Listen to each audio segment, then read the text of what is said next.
তো এখানে রসুন পেস্ট করে নিয়েছি আর সবজি যা যা লাগছে গাজর, আলু, ক্যারট, ক্যাপসিকাম, মটর, ফুলকপি সব নিয়ে নিয়েছি। এগুলোকে এখন প্রেশার কুকারে একটু বাটার দিয়ে সিটি দিয়ে দেব, সিদ্ধ করে নেব। পাও ভাজি মশলা দিয়ে দেব।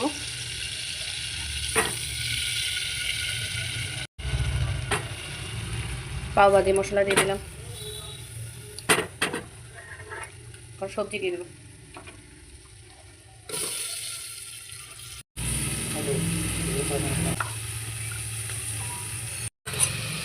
লবণ,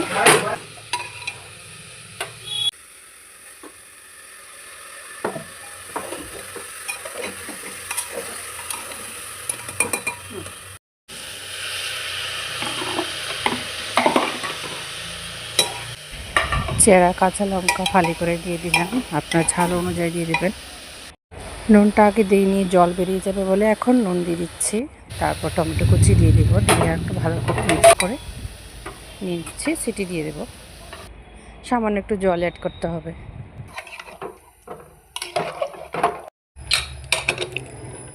এটা বন্ধ করেছি।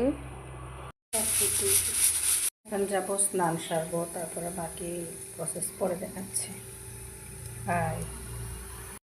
যাই এখন স্নান টান সেরে বাকি কাজগুলো করে নেব।